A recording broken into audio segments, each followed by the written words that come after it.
Chapter 1, Chapter 1, Prologue. Rain fell steadily over Tyrosh, turning the narrow streets to streaks of red and purple runoff from the dyer's vats. The harbour bells tolled somewhere in the mist.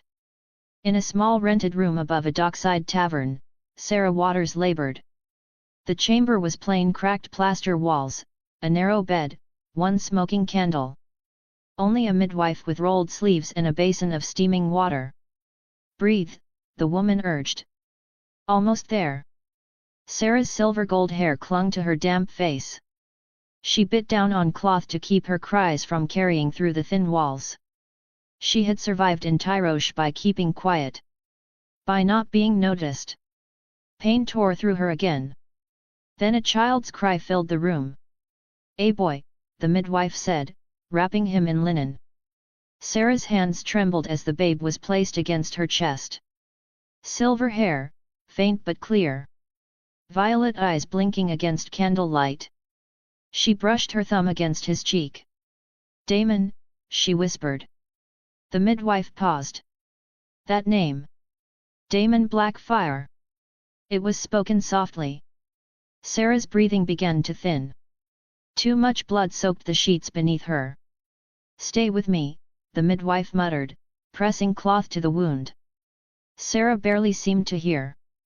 "You will live," she murmured to the child. "You will not bow to anyone. Remember that I love you." Her grip weakened. Her eyes never left him. She smiled thinly, then her gaze stilled. The child began crying again. The sun was just beginning to lighten the sky when heavy boots thundered up the tavern stairs. Harlan Sand did not knock. He pushed the door open and stepped inside, rain still clinging to his cloak. He froze. For a moment he did not seem to understand what he was seeing. Sarah lay too still on the bed. She appeared pale and thin yet bore a smile on her. The midwife lowered her gaze. "I'm sorry." Harlan's jaw tightened. "No," he said roughly, as if refusal alone might undo it. He crossed the room in 2 strides and dropped to his knees beside the bed. He took Sarah's hand. It was already cold. "You stubborn fool," he whispered, voice cracking. "I told you I'd find work enough. You didn't have to." The words broke apart in his throat. He bowed his head against the edge of the mattress, shoulders shaking once sharply as though struck. She had not been his blood sister. But he had found her alone years ago, half-starved and hiding from men who would have sold her name for coin. He had fed her. Taught her how to hold a dagger. Listened when she spoke of lost things and lost houses. He had called her little sister ever since. And now a small cry cut through the silence. Harlan lifted his head slowly. The midwife gestured toward the cradle. "He lives." Harlan stood on unsteady legs and walked toward it. The infant stared up at him with wide violet eyes. Silver hair clung to his small skull. Harlan swallowed hard. "She named him?" he asked, though he already feared the answer. "Damon," the midwife said quietly. "Damon Blackfyre." Harlan shut his eyes briefly. "Gods damn it, Sarah." He understood what that name meant. Understood the danger. The hunted blood it carried. The ghosts attached to it. He looked back at her still form on the bed. "You couldn't let it die with you, could you?" The child squirmed, fists clenching. Harlan stared at him for a long moment. Then he reached down and lifted the boy carefully into his arms. His grip was firm despite the tremor in his breath. "All right," he muttered, voice thick. "You're mine now." He glanced once more at Sarah. "I'll see him fed. I'll see him trained. I swear it." Silence settled between the 3 of them, the dead, the living, and the witness. After a long while, Harlan spoke again, quieter this time. "No one can know that name." The midwife looked up sharply. "Harlan. If word spreads, he won't live to see 5 years, he said flatly. "Men still sell old loyalties for new coin. And Blackfyre blood would fetch a heavy purse." The midwife hesitated. She had been more than just a healer to Sarah. Years ago, Sarah had nursed her through a fever when no one else would come near. Later, Sarah had paid coin she could ill afford to help the woman's son avoid conscription into a pirate crew. They owed her. Both of them did. "What will you call him then?" the midwife asked softly. Harlan looked down at the child in his arms. The boy had stopped crying. His violet eyes were open, watching. After a moment, Harlan said, "Godwin." It was a simple name. A strong and firm name. "Godwin," he repeated, firmer now. The midwife nodded slowly. "I will speak no other name," she said. "Sarah's secret dies here." Harlan met her eyes. "And if anyone asks?" "He is your sister's bastard, born of some passing oarsman," she replied without hesitation. "Nothing more." Harlan gave a tight nod. He adjusted the blanket around the boy around Godwin or Damon and moved toward the door. Behind him, Sarah lay still upon the bed, the only one who would ever call the child Damon without fear. Outside, Tyrosh was waking to another ordinary day. Inside, a dragon's name was buried and a different one carried down the stairs in the arms of a grieving sellsword. 5 years later, the yard behind the tavern rang with the crack of wood against wood. A small boy stood barefoot on packed dirt, both hands wrapped tightly around a wooden sword almost as long as his arm. Across from him loomed a man twice his size, broad, scarred, and steady on his feet.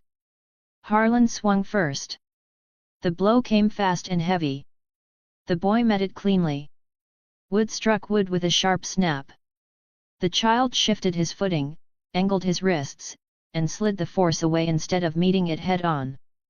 The larger blade skidded off to the side. Harlan's brow lifted slightly. He attacked again, low this time. The boy stepped back, turned his hips, and redirected the strike with surprising precision. His movements were not frantic or childish.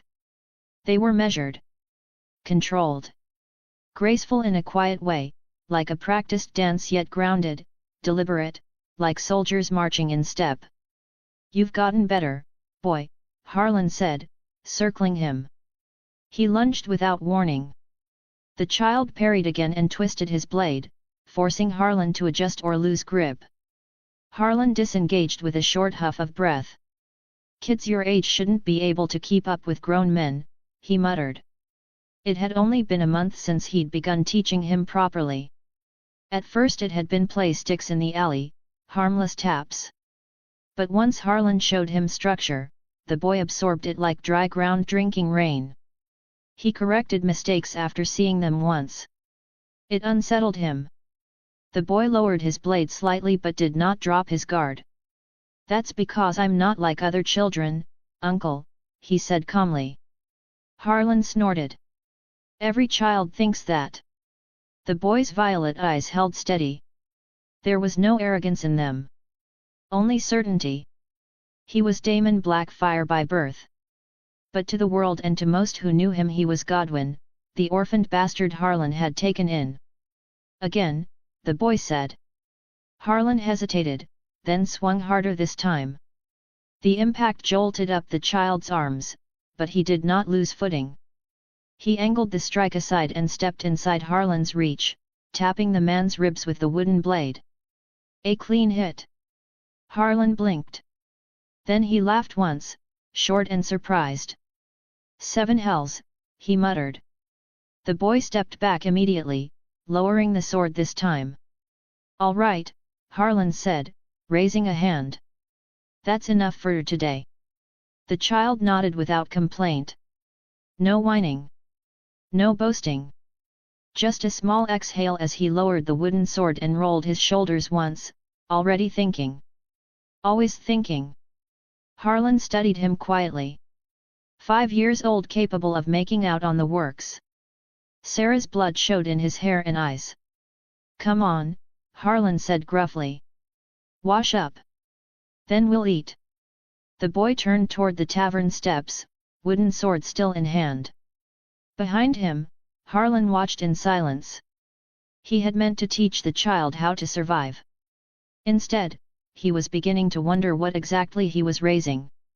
Once the boy was left alone, he placed the sword and went to wash up while thinking about the past. 5 years. This place bloody sucks. He inwardly growled in frustration considering he was actually an adult trapped in a child's body. Damon was a reincarnator with a task given by an entity that brought him there. He has a boon that helps him in his quest, with one of them having eternal arms mastery, meaning he has unparalleled skills in combat within the era. It didn't make him invincible but certainly stronger than normal. He is able to learn and adapt with any and all weapons with ease and precision. Additionally, he has given other boons that help him for his conquest in the future. As for the task, it was to become king of Westeros and bring glory to Blackfyre household, marry Daenerys Targaryen and build a family with her, bring the age of dragons and magic and kill the Night King. It was easier said than done, as the condition had never been specified and he doesn't have a system to guide him. Damon was left wondering what to do, but it didn't matter as he focused more on getting stronger and gathering trustworthy allies to fight with him. He was ambitious, seeing his chance to take a beautiful woman from Westeros as his paramour, since Daenerys will hold the title of being his wife. Too bad I can't go and meet her since she's in Pentos while I'm at Tyrosh. Damon had been receiving news and how the Robert Rebellion had ended a few years prior and guessed that Greyjoy Rebellion would soon come to play. Damon decided to let time tell on what fate has in store for him and focused more on improving himself while also planning on how to deal with gathering an army that supports his cost. The best option is to gather Blackfyre loyalists to his side, but without money and resources it will be meaningless, therefore he needs to start small before making his way up. Damon glanced at the window and saw the city street of Tyrosh, thinking about standing above them, living a lavish lifestyle while maintaining his prime self, considering how living comfortably could weaken a man like what happened to Robert Baratheon. They shall know Godwyn, bathed in golden light. Unaware of Damon, veiled from mortal sight. His brilliance bright as banners newly sown. While darker truths beneath are never shown. A god to the world, in glory openly shown. A demon in ebony, claiming the throne. The sound of steel clanging and blood-curdling screams of men were heard. It was a battlefield with countless corpses laid on the ground while creating a river from their enemies' blood. Hold fast! These bastards shall not taste victory! The commander shouted at his men even though their situation was grim. They were overwhelmed by their enemies' relentless pursuit. Their enemies had taken their supply lines and left men weak and starving, with low morale made their formation weak and helpless. Those Tyroshi dogs, he shouted, rage burning hotter than fear. He rose in his saddle and swung. His blade cleaved through one man's shoulder, then reversed in a brutal arc that opened another from throat to collarbone. Blood sprayed hot against his gauntlet, coating the steel in a dark sheen. Hey! That armor! The commander noticed an enemy. The dust of the plains choked the air, but even through the haze, the night was impossible to miss. He didn't just approach, he bore down on the line like a localized apocalypse, a streak of jagged crimson cutting through the dull brown of the battlefield. He tightened his grip on his reins, his palms slick with sweat. He had faced lords and sellswords in my time, but this blood dragon knight felt less like a man and more like a walking furnace. His plate was the color of fresh arterial spray, or perhaps cooled magma. It wasn't smooth like the ceremonial tin my scouts wore, it was obsidian hard and segmented, layered like the scales of the very beast he claimed to represent. The helm was a terrifying, draconic visage that offered no glimpse of the human within, sitting beneath a wild, sun-bleached mane of hair that whipped behind him like a dying flame. Great, curved shells of red steel served as his pauldrons, seeming to pulse with every heavy stride of his warhorse. Even from the side, he looked like a predator tense to spring, with sharp, claw-like protrusions extending from his greaves and gauntlets as if even a simple touch from him was designed to tear flesh. But it was the weapon that truly signaled my end. It wasn't a sword meant for duels, it was an instrument of execution. The blade was massive, a broad slab of blackened metal edged in a glowing, translucent red. It looked as though he had reached into a volcano and pulled out a solidified tongue of fire. The crossguard flared out like dragon wings, barbed and cruel, protecting a hilt wrapped in dark leather that had likely tasted the blood of 1,000 men. As he closed the distance, the sword didn't just catch the light, it seemed to swallow it. The thundering of his horse's hooves grew deafening. The Red Knight raised that monstrous blade, and for a fleeting second, he saw his own terrified reflection in the polished crimson of his breastplate. The commander felt his heart pounding in fear upon seeing this frightening figure ever so growing and closing its distance. The man was known by the grave lords, god of battle and war, Crimson Knight, but the most striking title was Herald of Death. Godwin, the commander roared in anguish. That was the man who shattered their lines. The one dragging them all toward damnation. The Red Knight answered not with words, but with steel. His great blade came down in a brutal arc. The first soldier it met did not simply fall, the impact split helm and skull alike, the edge biting deep enough to cleave through bone and bury itself in the man's chest. Blood burst outward in a violent spray, fragments of steel and teeth scattering across the churned earth. Godwin wrenched the blade free. A second man rushed him in desperation. The crimson sword swept sideways, catching him at the waist. The strike tore through mail and flesh as if they were cloth, severing him nearly in two. Entrails spilled steaming onto the mud as the upper half of his body toppled lifelessly from the saddle. The Red Knight did not slow. Limbs were severed. Throats opened to the spine. Men who dared stand before him were reduced to broken shapes beneath pounding hooves. Yet even as he butchered those in his path, his attention never strayed. It remained fixed on the commander. The head ends the body. End the commander, end the fight. Realizing this, the commander gritted his teeth and drove his heels into his horse's flank. The beast lunged forward. Forward, he shouted, though he no longer knew who still lived to hear him. He lowered his blade, gripping it tight enough to ache, and rode straight toward the Crimson Knight. The commander met Godwin in the churned mud between the lines, where broken spears and fallen banners marked the cost of Tyrosh and Mir's pride. Their blades crashed together with a crack that seemed to split the very air, steel screaming against steel. Sparks burst between them. The Myrish commander bared his teeth. His plumed helm was dented, his silk cloak stained dark. "So you are the Red Knight, god of battle and war," he spat. "The butcher Tyrosh hides behind." Godwin laughed softly, calm even as he forced the man back a step. "I hide behind no one," he said. "And I butcher only those who raise steel against me." Their swords rang again. The commander swung hard, aiming for Godwin's neck. Godwin turned the blow aside with effortless precision. "They say you burned the grain stores of Selharis," the commander sneered. "Poisoned wells. Slaughtered prisoners." "I burned supplies meant to feed soldiers," Godwin replied evenly. "I poisoned nothing. I spared every farmer who knelt. As for prisoners..." He twisted his wrist, locking their blades. "I gave them the choice to live as men or die as dogs." The commander's eyes flickered. He knew the tales. Every man in Essos knew them. Wholesale sword companies broken in a single night. Captains cut down before they could finish their boasts. Still, he forced a laugh. "You call that honor? In Mir, we fight as merchants, we bargain, we profit. You Tyroshi dogs just drown the field in blood." Godwin shoved him back. "In Essos," Godwin said, "honor is not the same as in West Eros. We do not sing songs of mercy. We win." The commander lunged again, faster now, desperate. "They say you smile while men beg." Godwin's red cloak snapped in the wind as he parried and answered with a sharp cut across the commander's thigh. Blood spilled warm and quick. "I smile," Godwin said, "because I warned them." The commander grunted, staggering but still defiant. "You think yourself a god? You are just a killer with a title."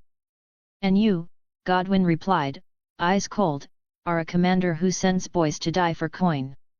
The commander roared and brought his sword down in a heavy overhand strike meant to split helm and skull alike. Godwin stepped inside the swing. Too close.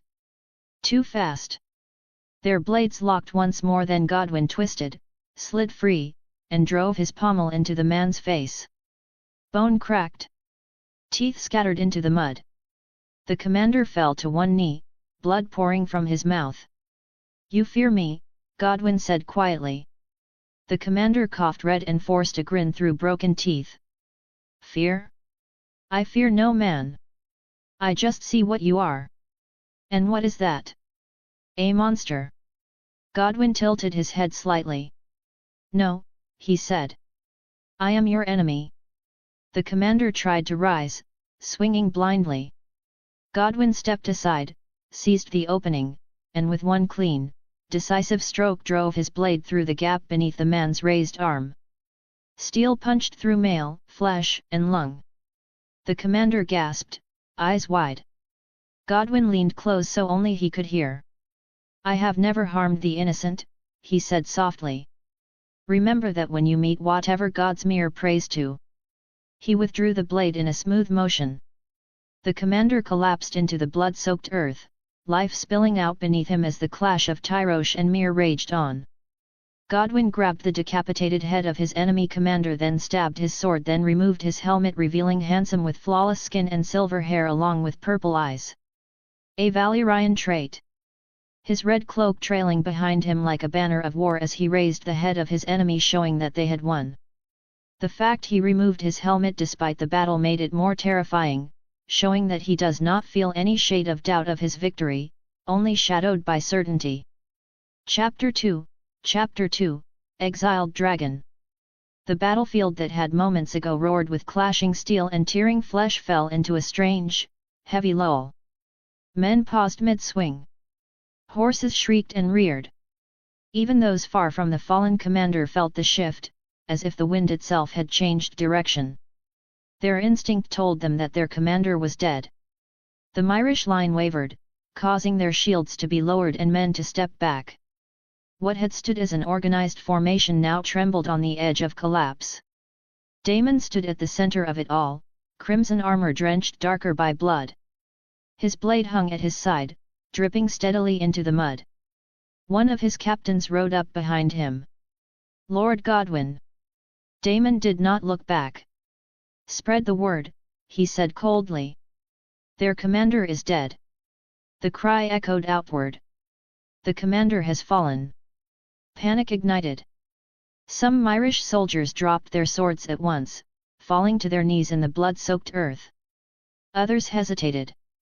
Daemon raised his blade high so all could see it. "Hear me," his voice carried, sharp and commanding. "Throw down your weapons and kneel, you will live." A few more obeyed, trembling as they lowered themselves. Daemon's gaze hardened. "But if you stand," he continued, voice turning to iron, "if you lift steel against me again." He pointed his sword toward the scattered Myrish ranks. "You will be cut down without any mercy and the most gruesome death." One desperate officer tried to rally his men. "Hold your ground. He is only one man."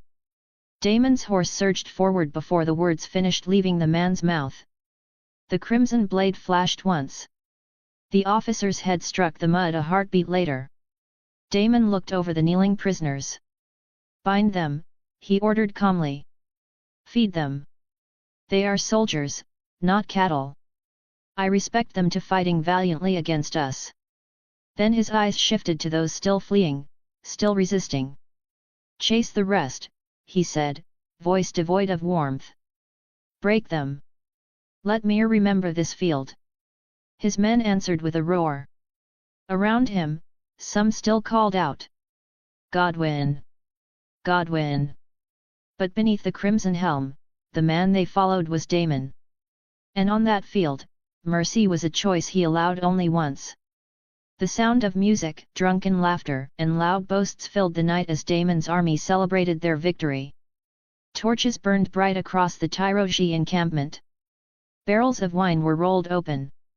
Meat roasted over open fires, fat hissing as it dripped into flame. His men sat in circles, cups raised high.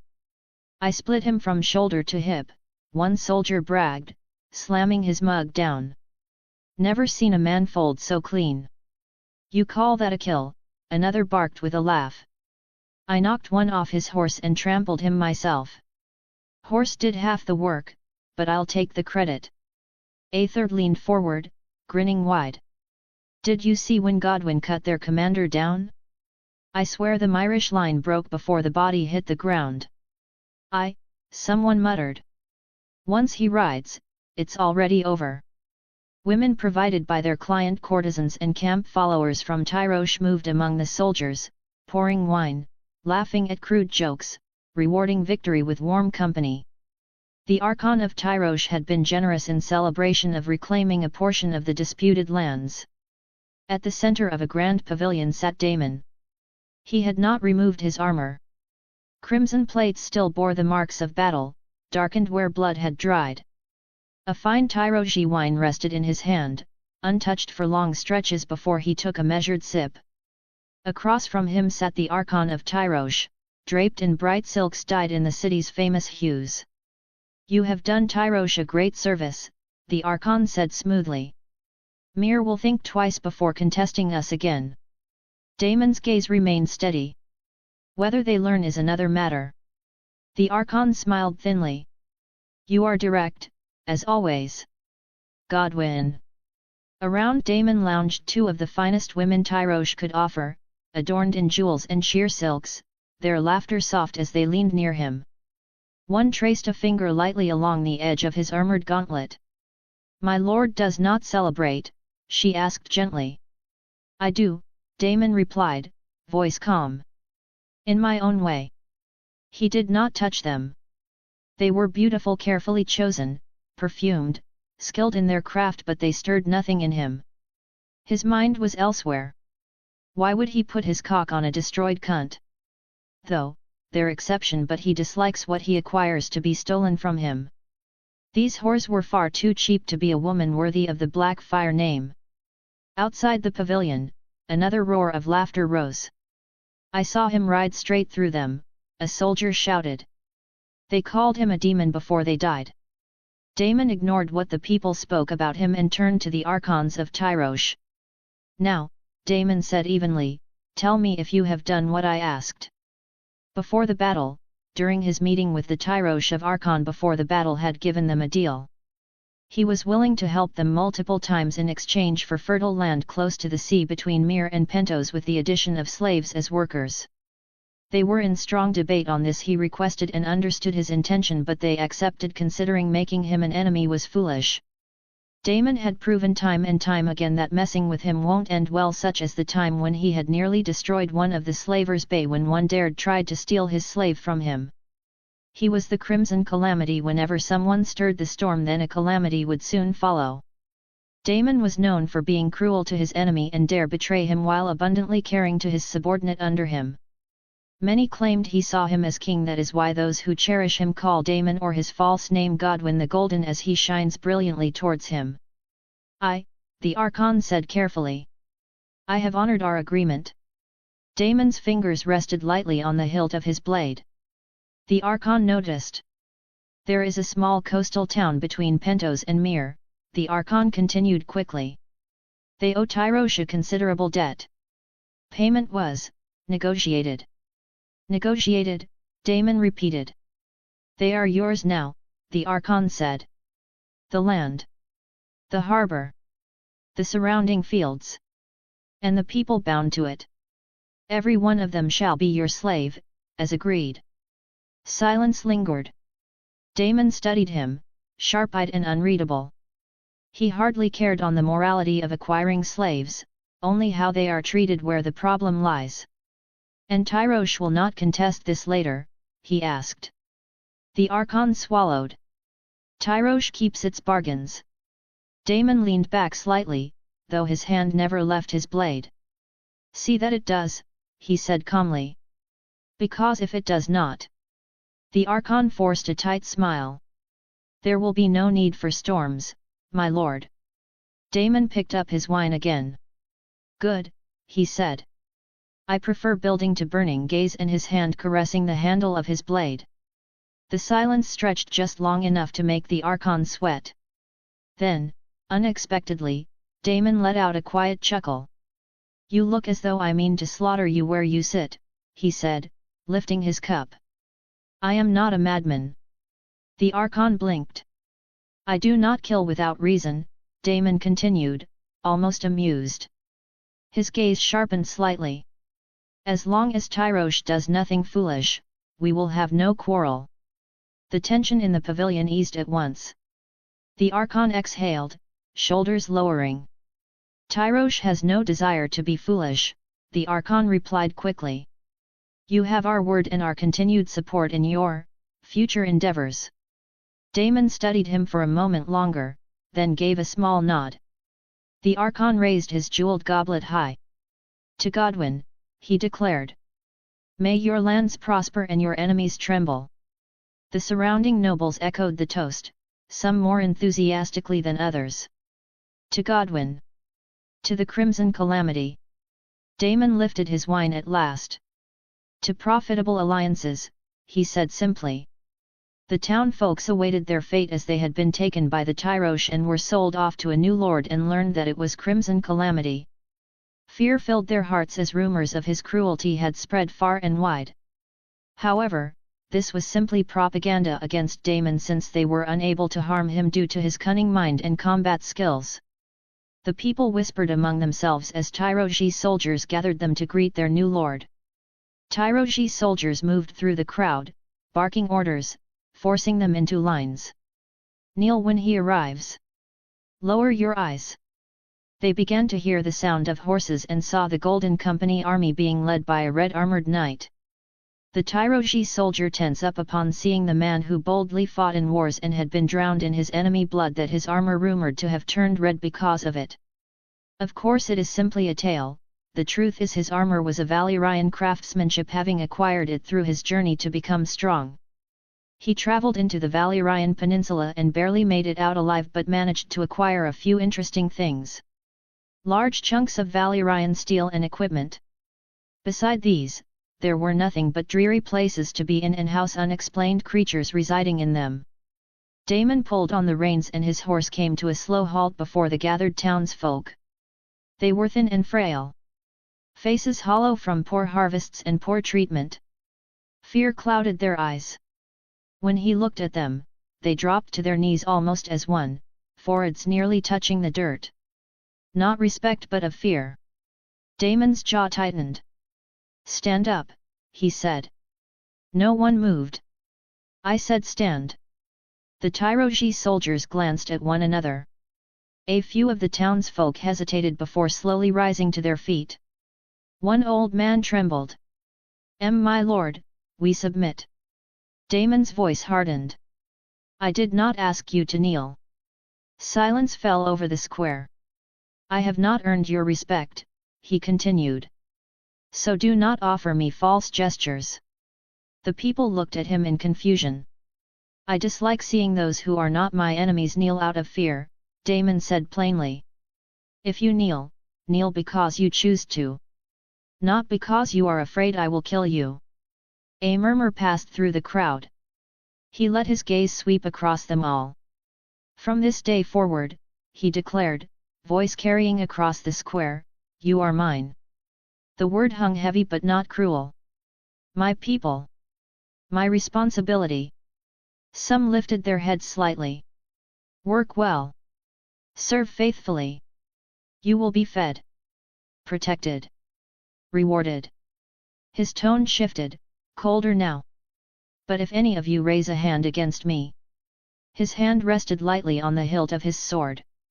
Then make sure you have the resolve to finish it. His eyes sharpened. Because if you fail, I will finish it for you. With those words, Damon turned slightly in his saddle. Make camp, he ordered. Outside the town. Aye, his captains answered at once, riding off to carry out the command. Tents began to rise beyond the walls as soldiers moved with practiced efficiency. Damon then looked to his second in command. Gather the able-bodied, he said. Separate those who work the fields from those who handle tools. His second nodded.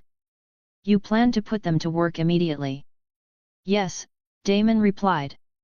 The land does not wait. Nor do I. And the weak, the man asked. Feed them, Damon said without hesitation. Strong workers come from full stomachs. The second gave a small, approving nod. It will be done. Damon's gaze shifted toward the coastline in the distance. We have work to do, he said quietly. This place will not remain small for long.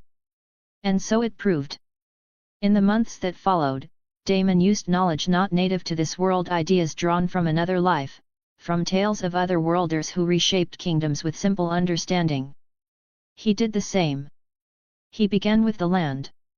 Instead of scattering seeds blindly, he introduced crop rotation, dividing fields into sections and alternating grains, legumes, and root vegetables to keep the soil fertile. He ordered the use of nitrogen-fixing crops like beans to restore nutrients. Compost pits were dug, mixing waste, ash, and rotting plants into proper fertilizer instead of letting it decay uselessly. He showed them irrigation channels with controlled flow, shallow trenches guided from nearby streams. Simple water wheels were built to lift water toward higher ground. Harvests improved within a single season. To the blacksmiths, he gave designs for stronger iron plowshares, seed drills for even planting, and sturdier horseshoes to reduce lameness in draft animals. He introduced the idea of standardized measurements so tools could be repaired and replaced more easily. To carpenters and craftsmen, he proposed improved timber framing, reinforced beams, and stone foundations for key structures. He ordered the streets leveled and layered with crushed stone for drainage, reducing mud during rain. Most importantly, he addressed filth. He ordered the digging of covered sewage trenches, sloped carefully to carry waste away from living quarters. Public latrine pits were placed downstream from water sources. Wells were lined with stone and sealed properly to prevent contamination. Clean water first, he had said. A healthy town works harder than a sick one.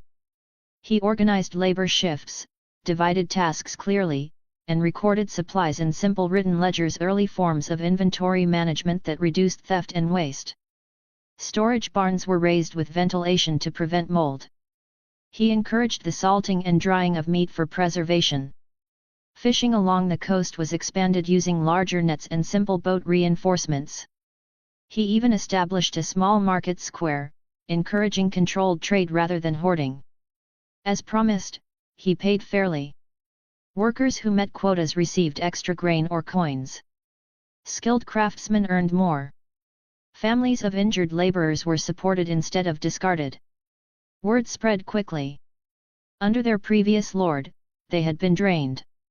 Under Damon, they were worked but rewarded. Within months, the once frail settlement began to change. Bellies filled out and streets grew busier. Damon was loved by the people who served him. In the present day, Damon rode his horses followed by his men. He headed towards Pentos as he received an offer from Illyrio wishing for his support in exchange to have him marry Daenerys Targaryen. He had been up to date with the situation in Westeros and the exiled Targaryen. Damon had long sought to have Daenerys as her fate for the future will prove useful for his conquest. At this early stage, she lacked the ambition and interest her future self had, therefore he'll be the one to lead her dragon. He had tried to find dragon eggs before, but it was impossible since it meant venturing to Dragonstone, and finding and buying one was difficult to do. Not to mention, he has no means to hatch it without the risk. Damon has some hypothesis on what needed to be done, but he'll confirm it later once he acquired the eggs that Illyrio possessed if he gave it to him as a wedding gift later. Eventually his men arrived at their destination, which was the home of Illyrio Mopatis, a magister of Pentos and current caretaker of the 2 Targaryen exiles. "Welcome, Lord Godwyn." They were greeted by a grown morbidly obese man. He has pig's eyes and fat cheeks. He has a forked yellow beard, a huge white belly and a pair of heavy breasts that sag like sacks of suet covered with coarse yellow hair. However, what caught his eye the most was 2 pairs of silvery-haired youth. Damon's scorn upon seeing the gaze of the young man beside the young woman. The youth man had a delusional arrogant gaze that filled his eyes. He was Viserys Targaryen. How pitiful! He hardly showed his worth as a king. Daemon disapproved of the youth with his pursuit for the Iron Throne when he didn't have an ounce of charisma and ability to lead an army. He's like his father the Mad King. That what will happen after numerous incest? Daemon jokingly said, even though he was also technically born from incest, as he is descendants of Blackfyre and Bittersteel. He shifted his gaze, turning to Daenerys, who seemed afraid yet mesmerized by his appearance. Despite how obvious that he may be a Targaryen meant nothing in Essos, since there are those with Valyrian figures still roaming around, especially how few cities keep their purity and preserve what the Valyrian were once was. Inhabitants of the free city of Lys are directly descended from Valyrian colonists who didn't heavily intermingle with other peoples, so they are said to retain classic Valyrian features. Some Lysane aristocratic families still have silver hair and purple eyes, though the more classic Lysane look is blonde hair with blue eyes. Therefore, Daemon, having this feature specially in Essos, didn't directly mistake him as a Targaryen. It was simply a miracle that Jon Snow was born with black hair instead of the Targaryen color, or it would be difficult for him to be kept in Winterfell. Daemon dismounted in one smooth motion. His boots struck the stone with a heavy thump that echoed through the courtyard. Daenerys flinched. He walked forward without hurry and gave Illyrio a short nod. "Thank you for receiving me, Illyrio," Daemon said calmly. His gaze shifted to the silver-haired girl beside Viserys.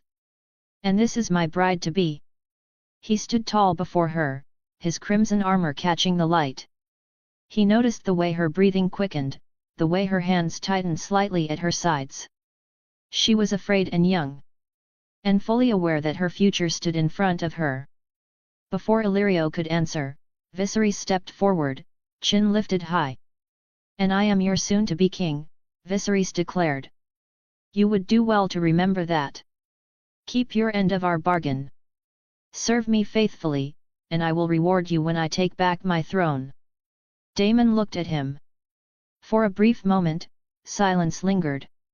Inside, he nearly laughed. This boy was meant to reclaim the Seven Kingdoms? Arrogance without strength. Pride without power. He had seen men like this before. Viserys reminded him of another golden-haired fool across the narrow sea, Joffrey.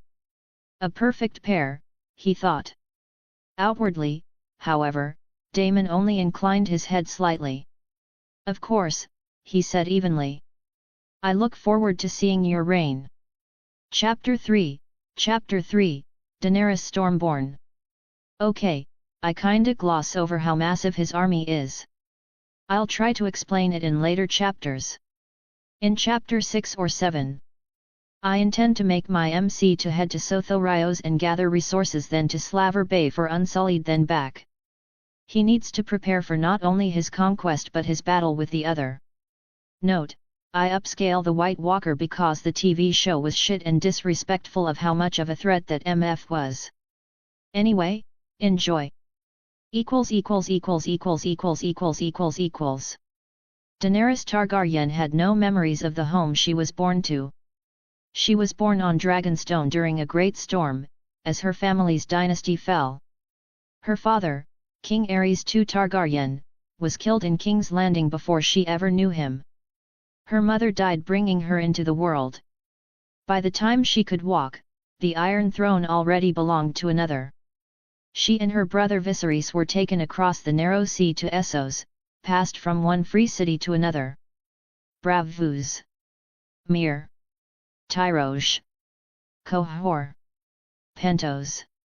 Always moving. Always guests. Never safe. Viserys told her stories of what had been stolen from them. "Our birthright," he would say. He spoke of the Red Keep, of dragons, of lords who would kneel when he returned. He spoke of betrayal and usurpers and the debt the Seven Kingdoms owed House Targaryen. Daenerys listened. She had grown up in borrowed houses and behind closed doors, learning early that comfort could vanish overnight. Servants whispered and hosts grew tired of Viserys' temper. Coin ran short more than once. There were days when she learned to stay quiet to avoid his anger. He was all she had. And yet, he frightened her. Now she stood in the courtyard of Illyrio Mopedus Manse in Pentos, facing the man she was meant to marry. Godwin. They called him the Crimson Calamity. She had heard the whispers even in Pentos of battles won, of enemies broken, of a red knight who left fields soaked in blood. Some said he was merciless. Others said he was fair to those who bent the knee. She did not know which was worse. He was taller than she expected. Broader. His armor was the color of crimson flame, gleaming under the sun. When he stepped from his horse, the sound alone made her heart jump. He looked at her as one might examine a blade before purchase. Daenerys tried to steady her breathing. This was not her choice. Viserys had told her it was necessary. That she must do her duty. That through this marriage they would gain ships, soldiers, and allies. That she would help him reclaim what was his. She had nodded, as she always did. But standing before Daemon, she felt something different than she had expected. He did not leer. He did not reach for her. His gaze was sharp, measuring but not hungry. That unsettled her more. She had prepared herself to be bartered. Instead, she felt as though she were being assessed. As if he were deciding something far larger than a marriage. When Viserys spoke arrogantly beside her, declaring himself the future king, she felt the familiar knot of shame twist in her stomach. Daemon's expression did not change much. But she thought she saw something in his eyes. Not fear nor admiration. Only judgment. For the first time in a long while, Daenerys wondered if her brother truly understood the men he dealt with, and whether her fate had just become more dangerous or more powerful. As the days passed, Daemon's army settled within Pentos. Illyrio had provided them with spacious quarters near his estate, and the presence of disciplined sellswords quickly became a common sight in the streets. Daenerys often found the men watching her with curiosity but never disrespect. One afternoon, as she walked through the courtyard, a few of Daemon's soldiers bowed their heads politely. "You are our captain's bride, are you not?" one of them asked with a grin. Daenerys hesitated. "I am to be wed to him, yes." The men exchanged glances, surprised. "Well," another chuckled, "that explains it." "Explains what?" she asked softly. "You're the first woman he's ever shown interest in," the first man said plainly. Daenerys blinked. "The first?" "I," a third added. "The finest courtesans in Tyrosh tried their luck. Didn't work." They were offended, another laughed. "Thought something was wrong with him. We nearly started believing he only had love for battle," one of them joked. "Steel and war, that's all he seemed to care for." Daenerys found herself genuinely surprised. "You speak of him so freely." The men shared amused looks. "He allows it," one said. "As long as it's honest." "Our captain may be frightening on the battlefield," another added, his tone turning more serious, "but he is fair. Pays on time. Doesn't waste lives for pride. He punishes us when we deserve it," one admitted. "But he rewards us twice as much when we earn it." The first soldier looked at her directly. "He's harsh to his enemies," he said. "But to his own? He's the most honorable man I've served under." Daenerys listened quietly. "Do not mistake the armor," the man finished. "Behind it, he is gentler than he looks." They bowed again before taking their leave. Daenerys remained where she stood, her thoughts unsettled. The man she had feared as a warlord was beginning to look different through the eyes of those who followed him. And for the first time since the marriage had been arranged, a small part of her wondered. What kind of man truly inspired such loyalty? As she continued walking and was lost in her thoughts when she suddenly arrived at the section of Illyrio's mansion in which it was directly at the narrow sea. The warm breeze swept over her, causing her hair to dance along the wind. Her eyes caught something, and below was her groom-to-be. Daenerys felt her eyes heat up upon seeing he was half naked. She had seen men like him before, but his figure was captivating, pulling her in. His body was forged in hell on the battlefield and quenched by the blood of his enemy. He was practicing his sword swinging and moving as if he was truly fighting men. His hands. Daenerys stiffened. As he adjusted his grip on the sword, the sunlight caught his forearms clearly. The skin of his hands was dark and charred, almost as though burned long ago. The discoloration stretched from his fingers up past his wrists, fading gradually near his elbows into his natural tone. It did not look fresh. It looked old. Healed but unnatural. Her heart skipped. Is he ill? She wondered. Is it some curse? Stories of Valyria often spoke of strange afflictions. Of fire that marked men forever. Below, Daemon finished his sequence and slowly exhaled, steadying his breath. He rolled his shoulders once, then pushed his damp hair back from his face. It was then that he looked up. Their eyes met. Daenerys froze. Instead of frowning, instead of appearing annoyed at being watched, Daemon gave a small smile.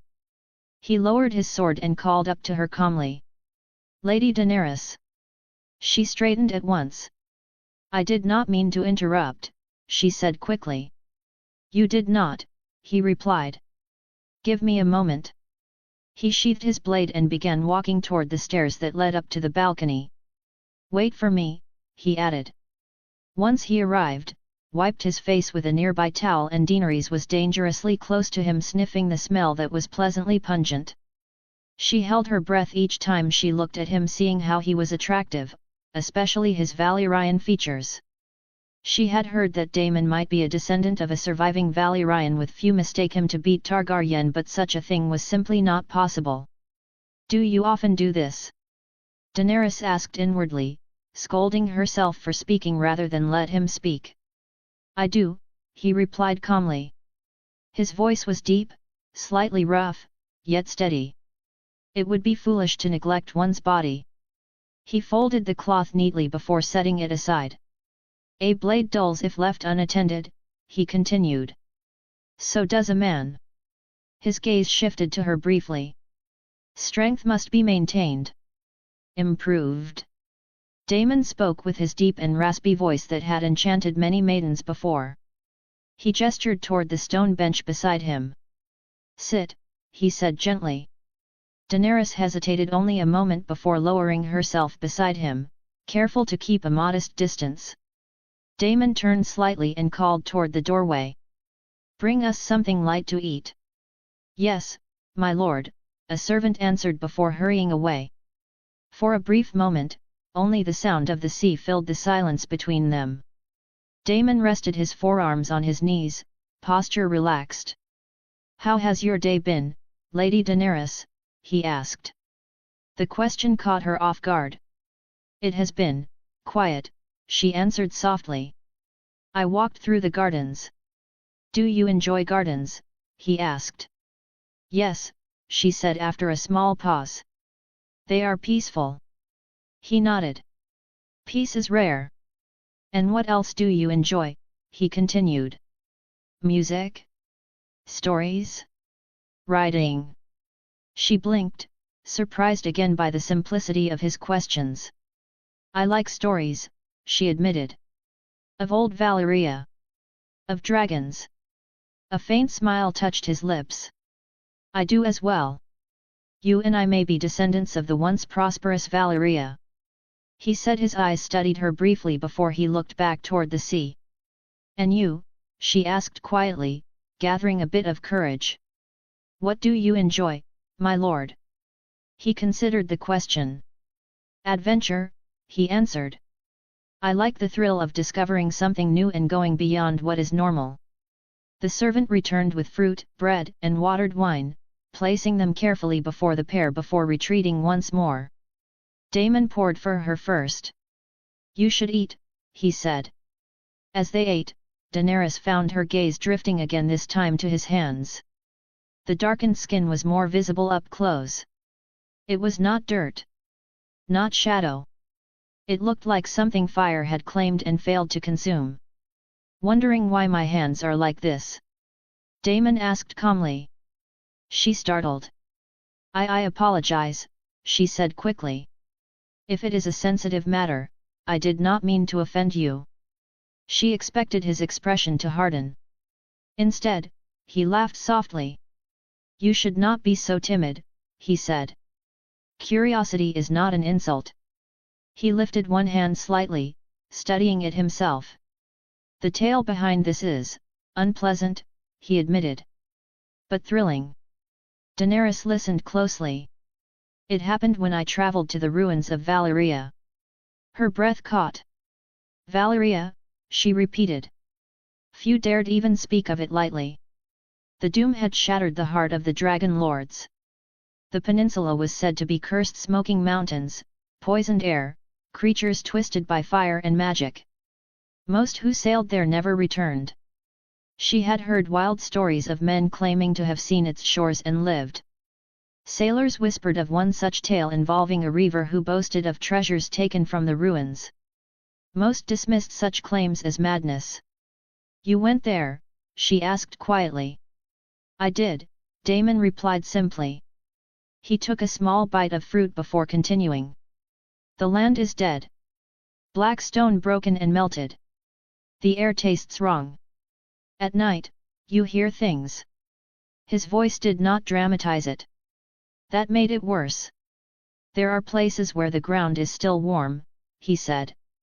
Places where the sea steams. Daenerys felt both fear and fascination tighten in her chest. And your hands? She asked. Daemon's gaze flickered briefly to them. Well, it is quite a long story, Daemon said with a faint smile. He leaned back slightly as he began to recount his journey to Valyria. He had been younger then, less known, without the weight of the name he carried now. His achievements had not been as grand, but he had already begun building a reputation for himself in the free cities.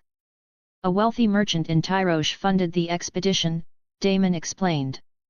He was obsessed with the thought of lost Valyrian treasures. The voyage had been led by a high-ranking officer of the Golden Company, a hardened veteran who had seen countless battles. There were over 40 men aboard that ship, Daemon continued calmly. His expression did not change, but his voice grew quieter.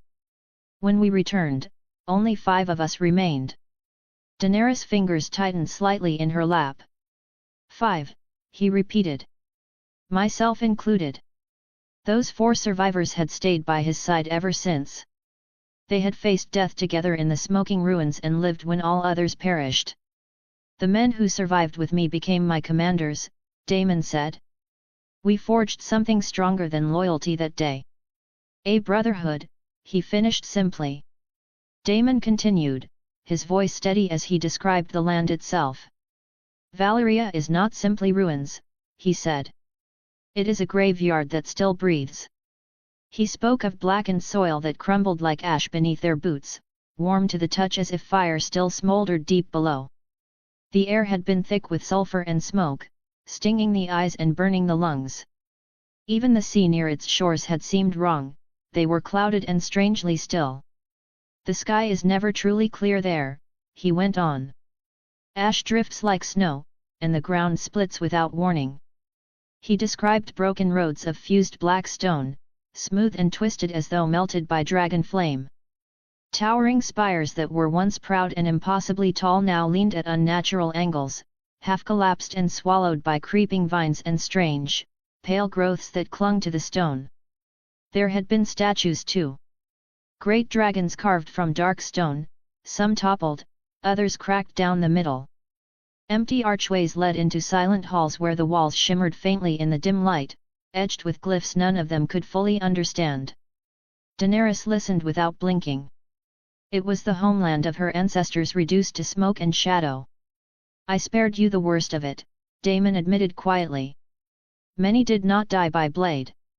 Some had succumbed to the fumes. Others to sickness that spread across their skin like rot.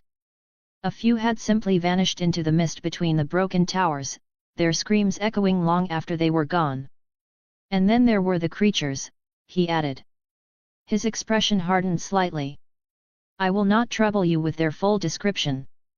He rose slightly from his seat and lifted both arms, showing her the darkened skin that covered his hands and climbed toward his elbows. One of them took hold of me, he said evenly.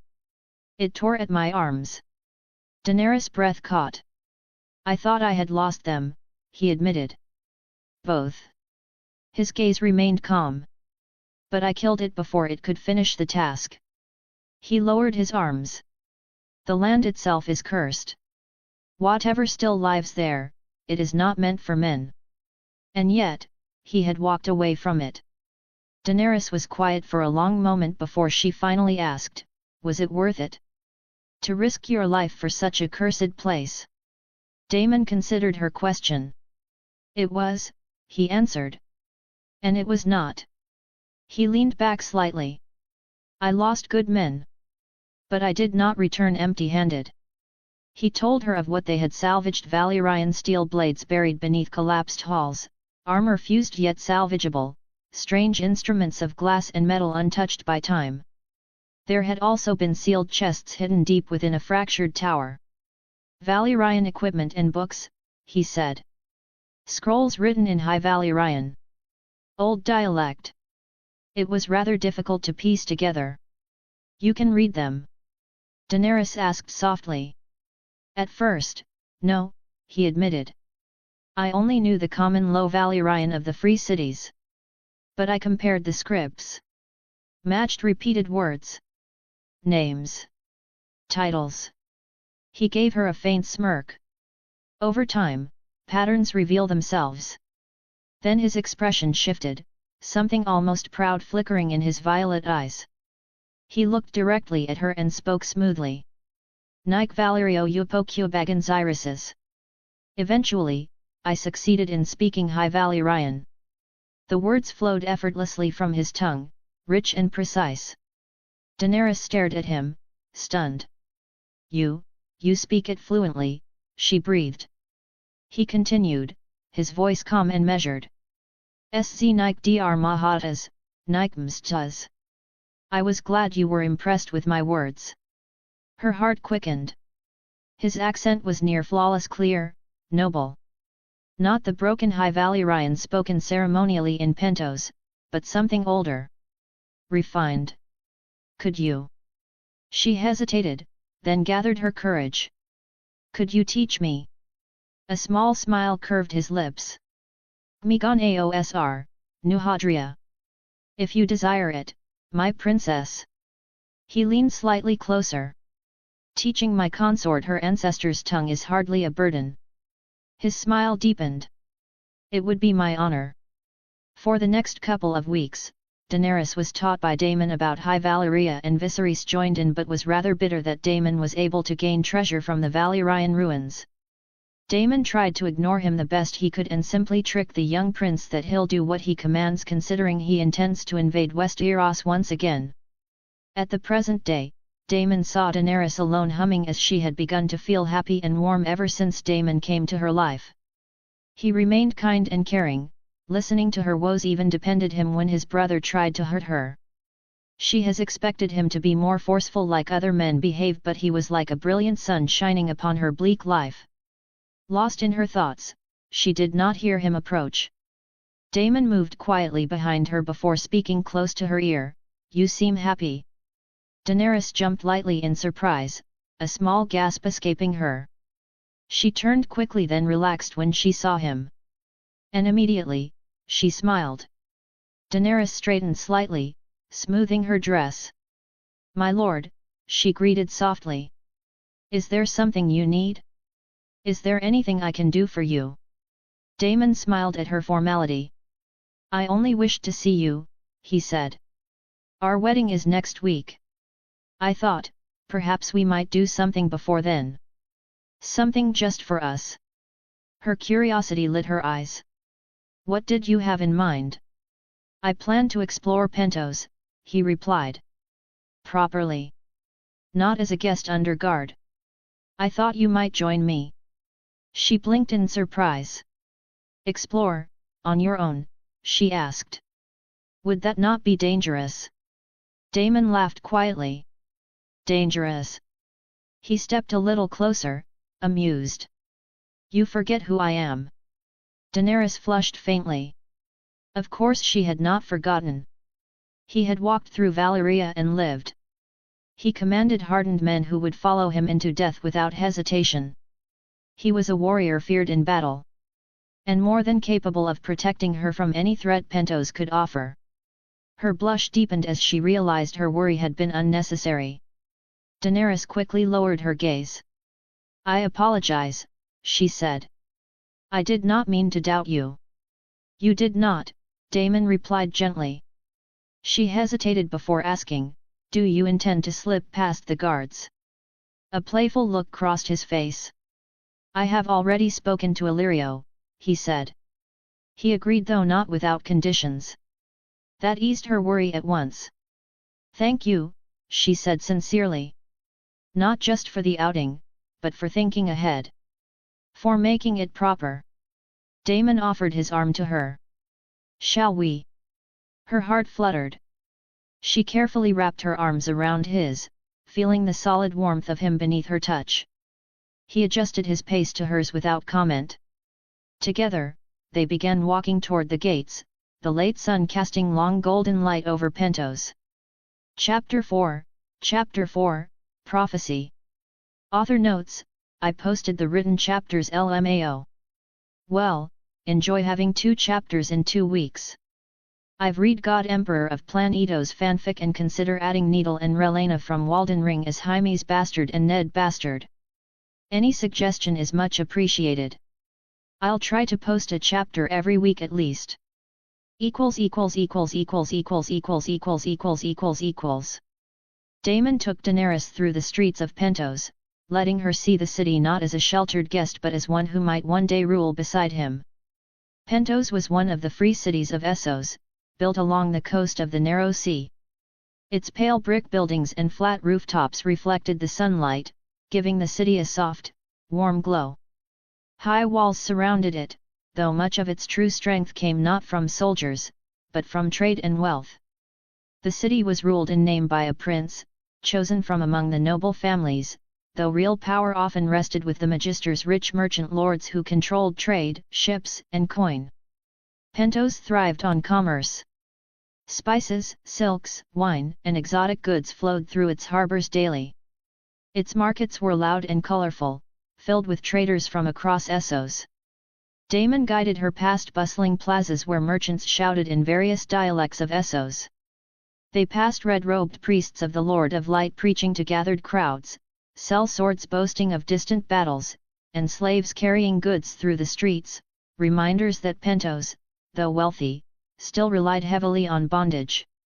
In the distance, great domes and towers rose above the rest of the city, marking the estates of the powerful Magister's manses decorated with marble columns, lush gardens, and carved stone. He led her briefly toward the harbor, where ships with striped sails and carved prows rocked gently in the water. Beyond it stretched the narrow sea, the same waters that separated her from West Eros. For once, Daenerys did not look at the sea with longing. She walked beside Daemon, taking in the life of Pentos with new eyes, not as an exiled princess waiting to be traded away, but as a woman being courted before her wedding. Daemon did not lead her through the grand avenues where Magisters paraded their wealth. Instead, he guided her into the livelier quarters of Pentos where music, laughter, and the scent of roasting meats filled the evening air. They passed performers balancing on ropes stretched between buildings, children chasing one another through the streets, and musicians playing flutes and stringed instruments near a fountain carved with sea creatures. Daemon stopped at a vendor stall and purchased honeyed dates dusted with crushed nuts. Without ceremony, he handed one to Daenerys. She hesitated only a moment before taking a bite. The sweetness surprised her, and she let out a soft laugh at the stickiness on her fingers. "You are meant to enjoy it," Daemon said lightly, watching her reaction more than the crowd. They continued on, pausing near a small troupe of actors performing a dramatic tale of a foolish merchant and a clever sailor. The crowd roared with laughter at exaggerated gestures and playful insults. Daenerys found herself laughing too. At one point, a fortune-teller draped in bright scarves of crimson and indigo beckoned them closer. Strings of copper bells chimed at her wrists as she moved, and her dark eyes gleamed with knowing amusement. Daemon raised a brow but indulged the woman, tossing a coin onto her small velvet-covered table. She seized Daenerys' hand before the princess could reconsider, turning her palm toward the lantern light. Her fingers traced the lines slowly, reverently, then she inhaled sharply. "Ah, the blood that remembers," the woman murmured. Daemon smirked faintly. "That is not much of a prophecy." The fortune-teller ignored him. "In your veins coils the dragon who once dreamed of doom," she said, voice dropping to a hushed cadence. "A maiden of old Valyria saw fire falling from the sky and stone beasts waking from sleep. Her sight saved a kingdom yet unborn." Daenerys' breath caught. She knew the tale well of Daenerys Targaryen, the dreamer of House Targaryen, whose visions had foretold the doom and led her family to Dragonstone. The blood of prophecy ran strong in her house, and madness, some would whisper. The fortune-teller's nails pressed lightly into Daenerys' palm. "You will cross the salt road," she intoned, "where ships bow like kneeling men. You will stand where no dragon has ruled before." Her eyes snapped up to meet Daenerys. "Crowned in your own right." Daemon's amusement faded slightly. "An empress," the woman whispered, the word curling like incense smoke. "Empress of many shores, where tongues you do not know will cry your name. Your banner shall fly above cities built of marble and cities built of sand." She traced another line. "Fire shall answer your grief. Ash shall mark your sorrow. Yet from the pyre comes not only ruin, but rebirth." Her bangles chimed again. "Children shall follow in your wake like stars in a crimson sky. Not one, nor too many blessed from your womb, each marked by fate's impatient hand. Some shall be wise as old kings. Some fierce as storm wrath. One shall carry a crown that reshapes the world." Daenerys' free hand instinctively moved to her abdomen, as though feeling something not yet there. "Dragons do not die with their first flame," the fortune-teller continued softly. "They rise again, in flesh or in blood. And yours will roar." Daemon exhaled through his nose. "You speak boldly to a daughter of the dragon." The woman smiled faintly, unfazed. "Boldness is cheap. Truth is costly." She tilted her head at Daenerys. "You doubt, Silver Queen. You wonder if this is flattery dressed as fate." Daenerys swallowed. Though she would never admit it aloud, a part of her did believe. The dreamer had seen the end of Valyria. Who was to say the gift had not returned, generation after generation? "I have always felt." Daenerys began quietly. "That's your words hold true." The fortune-teller nodded slowly. "The sea will test you. The throne will test you. Love will test you most of all. But when the world seeks to cage you, remember." Her grip tightened. Dragons were not made for cages. Silence lingered between them. Then, with deliberate slowness, the woman released Daenerys' hand. "And now," she said, turning her gaze toward Daemon, her eyes narrowing with renewed interest. "Let us see what storms coil around the prince." Daemon merely shrugged, rolling his shoulders as though indulging a street performer. "If you must," he drawled, extending his hand. "But try not to faint from the effort." The fortune-teller took it. The moment her skin touched his, the bells at her wrists stilled. Her smirk vanished. Her pupils widened, then seemed to lose focus entirely. The lantern flame between them flickered violently, casting long, jagged shadows across the tent walls. The copper bowl of coins on her table rattled as though shaken by unseen hands. Daemon arched a brow. "Well?" She did not answer. Her breathing quickened. In her mind's eye she saw a throne not carved of iron, but of living flame. Banners of black and red blotting out the horizon. Dragons hundreds, perhaps thousands wheeling across a sky split by fire. Cities kneeling. Kings bowing. Priests casting down their crowns. And above it all, him. Not merely a king. Not merely a conqueror. Something greater. Her lips parted, trembling. "God. Emperor," she whispered. Daemon's smirk faltered just slightly. Monarch of Dragons. Daenerys' fingers tightened in her skirts. Grand Thearch. The last title left her as though dragged from the depths of her soul. The fortune teller jerked as if struck, releasing his hand violently. She stumbled back, knocking over her stool. The bells at her wrists clanged wildly now, discordant. No, no boundaries. She muttered hoarsely. No ceiling to the sky, no end to the ascent. Daemon flexed his fingers once, studying his palm as if expecting to see something different. You look as though you've seen a ghost, he said coolly. Her gaze snapped to him, equal parts fear and reverence. I saw no end, she breathed. Most fates rise, and fall. Even empires crumble in their appointed hour. Her voice shook. Yours, does not. Silence pressed heavy inside the tent. Daenerys stared at Daemon as though seeing him anew. Awe shimmered openly in her violet eyes. She had heard the riddles spoken over her own future grand, blazing, powerful. But comparing her fate and Daemon was like night and day. Your shadow stretches beyond maps, the fortune teller continued faintly. Beyond crowns, beyond death.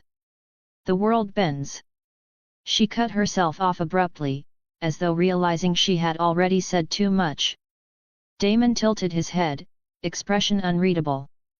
Well, he said at last, voice smooth once more. That is a more satisfying prophecy. But the woman did not laugh. She only bowed her head deeply. As if before something inevitable. They stepped back into the open air, the noise of the marketplace washing over them as though nothing extraordinary had occurred. For a few heartbeats, neither spoke. Daenerys exhaled softly and lifted her chin. Fortune tellers trade in grand words, she said, almost dismissively. God emperors and endless skies sound impressive enough to loosen any purse. Daemon gave a low chuckle. You did not sound so skeptical when she named you empress. She shot him a look, though the corner of her lips betrayed her. I said nothing. You did not need to. Still, Daenerys forced herself to shake off the lingering chill that clung to her skin. Prophecies were dangerous things. Her ancestor, Daenerys Targaryen, had saved her house through foresight, but many Targaryens after her had been consumed by visions. Daemon seemed altogether too pleased. There was a glint in his eye that did fill with neither bewilderment nor fear, but satisfaction. As though the titles had merely confirmed something he already believed about himself. God Emperor. Monarch of Dragons. Grand Thearch. His lips curved faintly, and he rolled his shoulders once more, as if shrugging on an invisible mantle. Limitless, was it? He mused lightly. Daenerys huffed. As if your renown required further embellishment. A faint smirk tugged at his mouth. Renown is a fickle thing. I prefer inevitability. She studied him for a moment, this man already spoken of in courts and camps alike, whose name carried weight in war and council chambers. He did not need prophecy to make him formidable. Yet something in the fortune teller's trembling voice lingered. That woman spoke as though even your shadow casts crowns, Daenerys said quietly. Daemon's gaze flicked to her, amused but sharp. Then let us hope the world is prepared to kneel beneath it. The conversation faded as the sky deepened into rich shades of violet and molten gold. Lanterns were lit one by one along the streets and balconies, their warm glow reflecting off polished stone and rippling water alike. The harbor shimmered, ships gently rocking against their moorings. Music drifted through the evening air, no longer lively and bright, but slow and melodic. A fiddle wept softly. A lute answered. Couples gathered beneath strings of hanging lights, their movements unhurried, intimate. Daemon glanced toward the small circle of dancers. Then he turned to her. He extended his hand. May I? Her heart betrayed her composure with a sharp, sudden skip. For a fleeting second she saw him not as the man whispered of in prophecy, not as something boundless or inevitable, but simply as Daemon. She placed her hand in his. His grip was warm and steady. They stepped into the loose ring of dancers. There was no courtly precision, no rigid steps memorized from halls of marble. The rhythm guided them, nothing more. He drew her closer, one hand settling at her waist. She followed his lead, adjusting to his stride. They stumbled once. She laughed softly. He smirked, murmuring, clearly, empresses are not taught to dance. And god-emperors, she returned, are not immune to missteps. Careful, he murmured. I may declare that treason.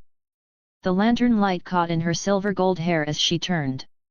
His hand tightened instinctively to steady her, and for a moment they stood closer than the dance required.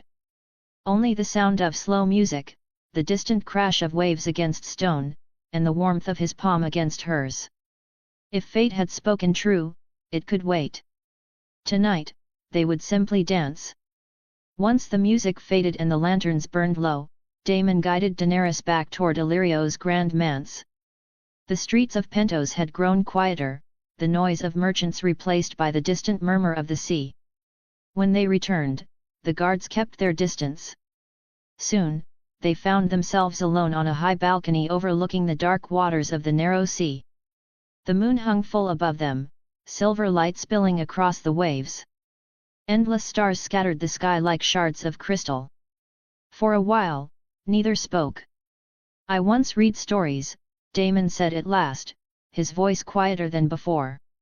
Tales of a distant world far beyond any sea we know. Daenerys turned to him, listening. In those stories, there were cities made of stone and glass that touched the sky. Lights brighter than 1,000 candles that chased away the night. Carriages that moved without horses. Great metal birds that carried men through the clouds. Her eyes widened slightly. It sounds like something from Valyria, she said softly. He gave a faint smile. Perhaps. His gaze shifted from the horizon to her. In those tales, when two people chose one another, they exchanged rings. A simple band worn as a promise. A sign for all to see. Daenerys' breath slowed. Damon reached into his coat and withdrew a small object wrapped in dark cloth. When he unfolded it, moonlight caught the gold immediately. It was a beautifully crafted ring, solid gold, shaped with delicate engravings along the band. At its center rested a deep red ruby, cut and polished, set within the sculpted head of a dragon. The dragon's jaws curved protectively around the stone, as if guarding fire within. The ruby glowed like captured flame beneath the moon. I wanted to give you this, he said simply. Before the ceremony. Before the vows. His eyes softened. As a sign that this marriage is not only duty. The moonlight shimmered across the balcony as Damon stepped back slightly. Then, without hesitation, he lowered himself to one knee before her. Daenerys' breath caught. He held the golden ring carefully in his hand, the ruby glinting like a living ember. Daenerys Targaryen, he said formally, yet his voice remained warm, will you marry me? For a moment, the world felt very still. She had always known this would be a political marriage. An alliance. A step toward power, toward survival, toward reclaiming what her family had lost. She had prepared herself for her duty. But somewhere along the way, things had changed. Damon had been patient with her. He listened. He defended her when her brother's temper rose. He treated her not as a bargaining piece, but as someone who mattered. She could not say she loved him, not yet. But she liked him. More than she had expected to. And she believed, perhaps, that love could grow with time. Like a flame carefully tended. Her heart beat softly as she looked down at him. Yes, she said. The word was gentle, but certain. I will marry you. A small smile formed on her lips, shy, but real. In a darkened chamber carved from black stone, flames burned within a great iron brazier at the center of the room. The fire did not flicker weakly like hearth flame, it roared and twisted, casting long, writhing shadows that seemed almost alive against the walls. The air was thick with incense and heat. Red silk banners hung from the ceiling beams, each embroidered with the sigil of a heart wreathed in fire, the blazing heart of Ar-Hillar, the Lord of Light. Melted wax pooled beneath dozens of tall candles placed in careful circles around the brazier, their flames forming a ring like silent sentinels. Men and women stood in solemn formation, draped in deep crimson robes trimmed with gold thread. Around their necks hung small pendants shaped like flickering flames. Some bore ritual scars along their forearms, thin, deliberate cuts, old and silvered, offerings once made to fire. Others whispered prayers in low, rhythmic tones, voices rising and falling like distant chanting carried on desert winds. The night is dark and full of terrors. They murmured in unison. But the fire burns them all away. At the head of the gathering stood a woman whose presence commanded the room as surely as the blaze itself. She was breathtaking, skin like polished obsidian, luminous in the firelight. Her dark hair flowed in elegant waves, framing high cheekbones and full lips touched by a faint, knowing smile. Her eyes burned not metaphorically, but truly seemed to glow, reflecting flame as if it lived within her. She wore robes of deep scarlet silk that shimmered like living embers, cut and tailored to drape regally across her form. A wide collar of beaten gold rested upon her shoulders, edged with Valyrian glyphs and Assii script. Ruby rings adorned her fingers, each gemstone catching and fracturing the light. She was Kinvara, High Priestess of the Red Temple of Volantis, voice of the Lord of Light, spiritual authority to thousands across Essos. When she lifted her hands, the flames surged higher in answer. Unlike lesser priests who strained to glimpse fragments within the fire, Kinvara commanded it. The blaze bent and coiled, responding to her will like a trained serpent. Behind her, carved into the far wall, loomed a towering relief of a crowned warrior emerging from flame, sword raised in divine fury, a depiction of Azor Ahai, the prophesied champion reborn to stand against the darkness. The faithful swayed as Kinvara's voice filled the chamber, low, velvety, and resonant with absolute conviction. Fire reveals what darkness conceals, she intoned. In the flames, past and future are one. She extended her hand toward the brazier. The fire shifted. Shapes formed within the inferno, vast armies kneeling beneath a crimson banner, dragons wheeling across a sky ablaze, a crown descending like falling sunlight upon a solitary figure whose shadow stretched impossibly long. A collective gasp swept through the congregation. Ar-Hillar shows us the chosen, Kinvara whispered, her eyes reflecting visions no mortal king could fully comprehend. The one whose dominion shall not be measured in years, nor confined by lands. The flames cracked and roared, sparks spiraling upward like stars being born. And as one, every red-robed worshipper fell to their knees. The flames slowly calmed, settling into a steady, powerful burn. High Priestess Kinvara lowered her hands, her gaze still fixed within the fire as if reading words written in living embers. "It is clear," she said simply. The red-robed worshippers remained kneeling, heads bowed. "There is a city rising in strength and glory. A growing city named Wyn." A murmur rippled softly through the chamber. "It is ruled by a man called Godwyn." She stepped down from the dais, her voice unwavering. "This man, is the one shown in the flames." Her eyes hardened with certainty. "He is the prince that was promised. He is Azor Ahai reborn." Behind her, the carved image of Azor Ahai seemed to loom larger in the shifting light. Kinvara turned toward her gathered priests. "We will go to Wyn." She did not shout. She did not need to. The Lord of Light has revealed his chosen. And we shall stand where the fire commands. One by one, the worshippers pressed their foreheads to the stone floor. "For the night is dark and full of terrors," they whispered. "But the fire shows us the dawn." Chapter 5, Valyrian Wedding. I posted the wrong chapter LMAO. I mixed up chap 4 and 5, smiling face with open mouth and cold sweat, smiling face with open mouth and cold sweat, smiling face with open mouth and cold sweat. Anyway, enjoy 2 chapters. In the month that followed, the days seemed to move both swiftly and heavily, as if the world itself were holding its breath. Daemon and Daenerys grew closer in ways neither had fully anticipated. What began as shared walks through the markets and quiet conversations beneath lantern light slowly deepened into something steadier and more intimate. They dined together most evenings, sometimes with Illyrio's guests, sometimes alone. Daemon would speak of cities he had seen and wars he had fought. Daenerys happily listened.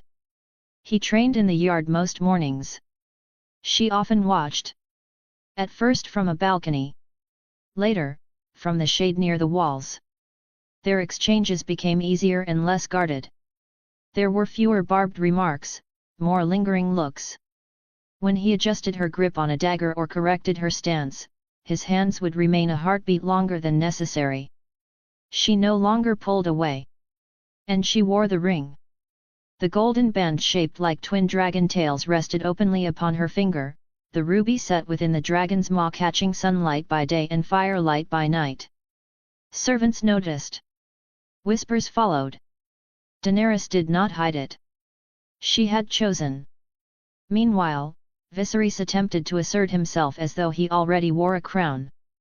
He demanded to be addressed as Your Grace by servants who had long since learned to humor him. He issued grand proclamations at supper, speaking of the day he would reclaim the Iron Throne, of how lords would kneel and banners would rise at his command. But words were all he possessed. In an effort to display martial strength, he challenged one of Daemon's sworn swords to a duel in the courtyard, declaring that a true king must prove himself in steel. The result was unfortunate. The subordinate, loyal but not cruel, disarmed him within moments. Viserys stumbled in the dust before a small gathering of guards and servants. His blade clattered across the stone. Daemon did not laugh. That, somehow, made it worse. Viserys rose red-faced and furious, blaming the heat, the weight of the blade, the poor condition of the training ground, anything but his own lack of skill. After that, he avoided the yard. Tension simmered between the brothers. Viserys saw the ruby flashing on Daenerys' hand and did not hide his displeasure. He spoke of alliances and strategy, of marriages made for power and not affection. But Daenerys had begun to see the difference between a man who demanded loyalty and one who inspired it. Beyond the manse, rumors slowly spread. At present day, the wedding of Daemon and Daenerys was unlike any ceremony the gathered guests had ever witnessed. It was not performed in the style of the Faith of the Seven. Instead, the rite was conducted in the ancient tongue of dragon lords. The knowledge had not been stumbled upon by chance. Years earlier, Daemon had uncovered an intact volume on old Valyrian rites and customs preserved against time inside a chest forged of Valyrian steel, its surface dark as smoke and etched with rippling glyphs that shimmered faintly in firelight. The book within had survived centuries unspoiled, its pages thick and treated, ink still bold as though written yesterday. From that text, he had restored a ceremony long forgotten. The courtyard had been cleared. At its center stood a raised stone platform, and upon it a single great brazier burned. Its flames are tall, steady, and golden red. No music played. Only the crackle of fire and the hush of anticipation filled the air. Daemon stood first before the flame. He wore a long coat of black silk layered over dark crimson beneath, the fabric heavy and rich, embroidered along the edges with subtle patterns of coiling dragons stitched in thread of gold. The shoulders were structured and sharp, giving him a commanding silhouette. A high Valyrian-style collar framed his neck, fastened by a clasp shaped like a dragon's wing. Across his chest lay a narrow sash of deep red, pinned by a brooch wrought in the shape of a three-headed dragon worked in blackened gold. The metal caught the firelight in muted gleams. His gloves were removed, his hands bare, unarmored, deliberate. His pale silver hair was pulled back neatly, bound at the nape with a thin band of dark leather, allowing his sharp features to stand unobstructed. In the glow of the brazier, his violet eyes seemed almost molten. He stood as though the world had always intended to see him there. Then Daenerys emerged. A hush fell so complete that even the wind seemed to pause. She wore a gown of deep crimson silk that flowed like liquid flame with every step. The bodice was structured but elegant, adorned with delicate embroidery of dragons rising in gold thread, their wings sweeping across her torso in intricate detail. The sleeves were long and fitted at the wrists, where small golden clasps shaped like dragon claws secured the fabric. The skirt cascaded in layered folds, subtle hints of black woven beneath the crimson so that when she moved, it resembled embers shifting within fire. Around her shoulders rested a mantle of sheer red silk, translucent and light, fastened at her collarbones with twin ruby pins carved in the likeness of dragon heads. The rubies glowed like captured sparks.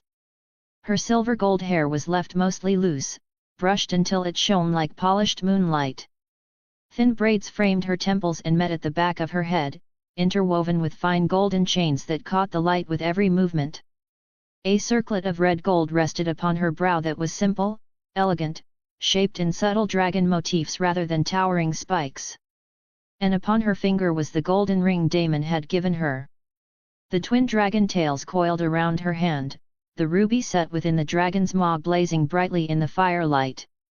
When she stepped onto the platform opposite Damon, the flames between them rose slightly, as though acknowledging their union. The brazier burned high between them, its flames steady and golden red, casting shifting light across their faces. A trusted retainer, one of the few Damon deemed worthy of witnessing such a rite, stepped forward holding the ancient Valyrian text. The pages were worn at the edges but intact, ink dark and unyielding despite the centuries. He spoke first in the old tongue, his accent careful but respectful. Vezofhen Nuhavala. Vezofhen Nuharbegon. Fire is our witness. Fire is our judge. Damon and Daenerys stepped closer to the brazier, close enough for its heat to brush their skin. Han Valyria Druda, Han Dronkervala. From Valyria we are born, from dragons we are made. Damon extended his hands toward Daenerys. She placed hers in his without hesitation. For a moment, neither spoke. Then Damon began. Nikavibra ia with Macrondria. Nikavi ia with Macron syt hen ao. I give you my fire. I give you my strength. His voice was clear, firm, unshaken. He took the ceremonial blade resting beside the brazier. The steel caught the light as he drew it across his palm. A thin line of red welled immediately, bright against pale skin. He did not look away. Daenerys accepted the blade when he offered it. Her gaze never left his. Nikavibra ia with Macron Permia. Nikavi ia with Macron Lukia hen ao. I give you my flame. I give you my loyalty. She mirrored the cut upon her own palm. A sharp breath escaped her but she did not falter. Their hands met again. Blood touched blood. The retainer cast powdered spice and crushed ruby into the brazier. The flames leapt upward in a sudden surge, sparks spiraling like newborn stars. Hen Brazries, se Drylaros. Hen Rebagon, se Yahor. Through fire, you are bound. Through blood, you are one. The heat intensified, wrapping around them like an unseen cloak. Damon lifted their joined hands slightly, his voice lowering but resolute. Ziri Ixos ia with Macron Yahor. We are one. Daenerys repeated without hesitation. Ziri Ixos ia with Macron Yahor. We are one. The brazier flared brilliantly at their united declaration, whether by wind or something older, none could say. For a suspended heartbeat, firelight bathed them in gold and crimson. Then the flames settled. Their hands remained joined, blood mingled, vows spoken, bound not by septon nor crown but by the ancient rites of their people. The ceremony was complete. The solemn hush of ritual gave way to thunderous celebration. Torches were lit along the courtyard walls, casting golden light across tables heavy with roasted meats, spiced fowl, honeyed fruits, wheels of cheese, and dark bread still warm from the ovens. Barrels of wine were rolled forth and uncorked without restraint. Cups clashed. Laughter rose loud and unashamed. Daemon's men, hardened warriors who had crossed seas and survived battles, shed their tension for the night. They ate heartily, grease glistening on their hands, wine staining their lips. Some were already flushed from drink, boasting loudly of past victories, embellishing tales with each refill of their cups. Beautiful women moved among them, courtesans adorned in silks of scarlet and gold, bracelets chiming softly as they poured wine or joined in laughter. A few bold dancers took to the open space near the fire, hips swaying to the rhythm of drums and strings. The music was loud and alive, lutes, hand drums, pipes blending into a vibrant, pulsing sound that carried into the night sky. Some men danced with reckless enthusiasm. Others clasped shoulders, recounting campaigns and near deaths survived. More than a few cast admiring glances toward the raised platform where their lord now sat, crowned by flame rather than steel. Damon sat at the head of the long table, no longer before a brazier but before feast and revelry. Daenerys sat beside him. Close enough that their shoulders nearly brushed. Close enough that when he leaned slightly toward her to murmur something low and amused, only she could hear it. The ruby ring on her finger caught the torchlight each time she lifted her cup. Damon had shed the rigid stillness of the ceremony, but there remained something changed about him, something settled. He watched his men with approval, occasionally raising his cup in acknowledgement when one shouted a toast in his name. To the dragon and his queen, someone roared. The cheer that followed shook the courtyard. Damon smirked faintly at that, though his hand briefly rested atop Daenerys beneath the table, a gesture unseen by most. Across from them, slightly removed but still within the glow of celebration, Viserys sat beside Illyrio Mopatis. Viserys reclined with forced regality, chin lifted, shoulders squared as though already draped in a crown. He wore fine silks Illyrio had provided, and he adjusted them often as if reminding those around him that he was not merely a guest at this feast, but the rightful king of the Seven Kingdoms. He drank deeply, but not with the rough abandon of Daemon's men. Instead, he raised his goblet in deliberate, measured gestures, as though expecting eyes to follow his movements. "They cheer loudly tonight," he remarked, voice carrying a faint edge of superiority. "It is good they grow accustomed to celebrating Targaryen power again. When I sit the Iron Throne, there will be greater feasts than this." His gaze drifted toward Daemon and Daenerys, lingering a moment too long. "This is but a prelude," he continued, almost to himself. Illyrio smiled indulgently, nodding in agreement, though his eyes remained calculating. Viserys straightened further, convinced that every toast, every cheer, every display of strength in that courtyard ultimately pointed toward his destiny. In his mind, this marriage, this celebration, even Daemon's rising influence, all were stepping stones to his inevitable coronation. The music swelled again, louder, faster. One of the braver captains pulled a dancing woman into a spinning flourish, nearly knocking over a bench.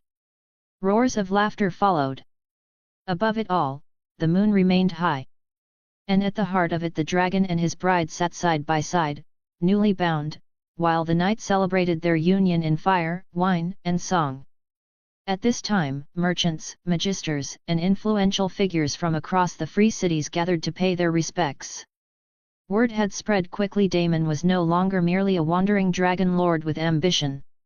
He commanded loyalty, coin, and most importantly, the Golden Company. And where the Golden Company stood, power followed. They came bearing gifts. Bolts of luminous silk from the distant Yeti, shimmering like liquid sunlight and midnight. Carved jade figurines said to ward off misfortune. Spices from Karth, amber oils from the Summer Isles, blades of fine Myrish steel, and goblets chased with gold and lapis. Each gift was presented with careful flattery. Each smile calculated. All wished to secure favor. One merchant in particular, a plump man with perfumed sleeves and jeweled fingers, offered something far more unusual.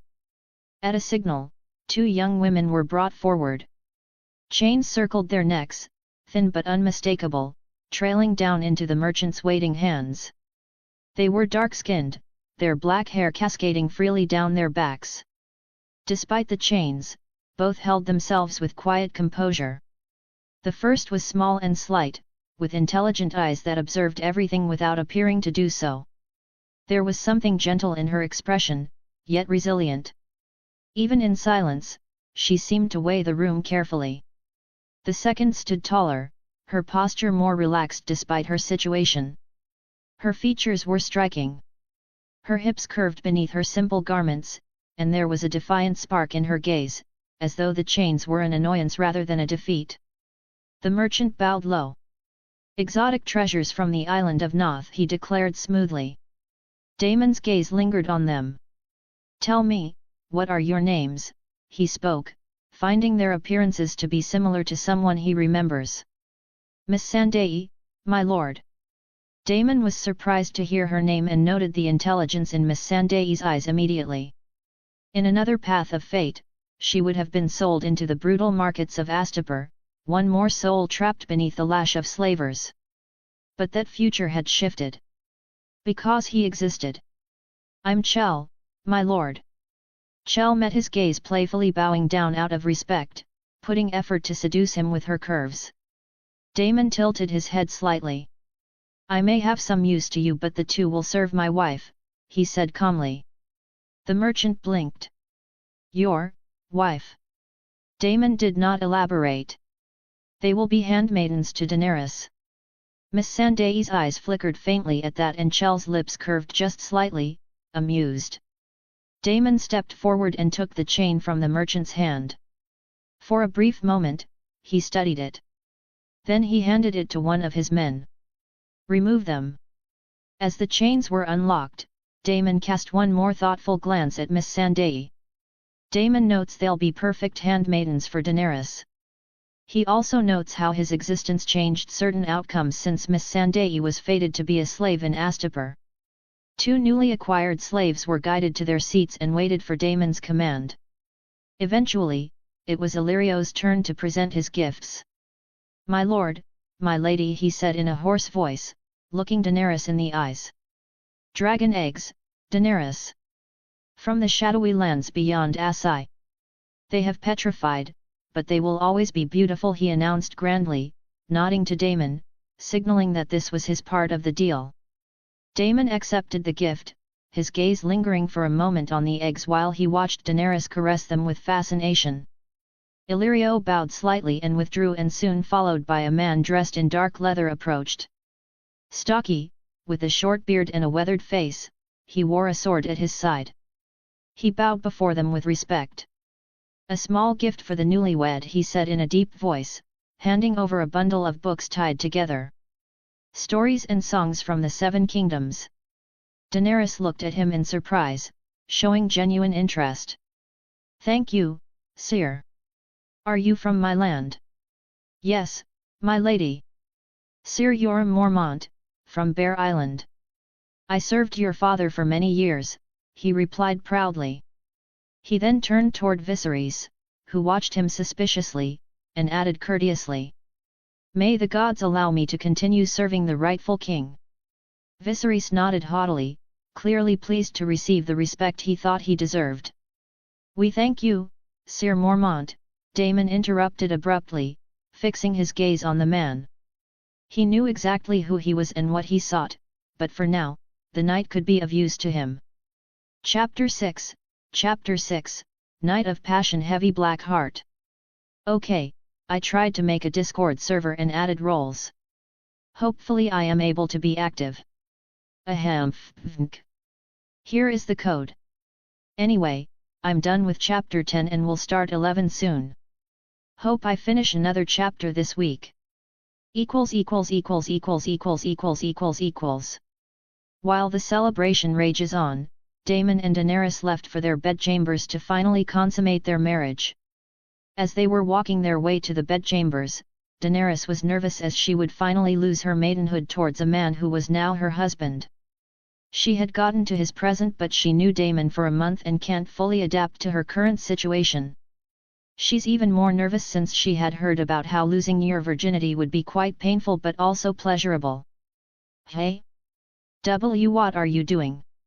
Noticing the tension, Damon grabbed Daenerys and carried her in a bridal carry. Daenerys blushed at his action while he smiled gently at her. "I noticed you're quite tense and wanted to loosen it up." Damon didn't stop carrying her. Daenerys unsure what to think as she felt her chest pounding and heard his heart pounding as well. Silent came and eventually the two arrived at their bedchamber and Daemon placed her down into the bed. Daenerys laid on the bed and he was above her looking deep into her radiant amethyst eyes.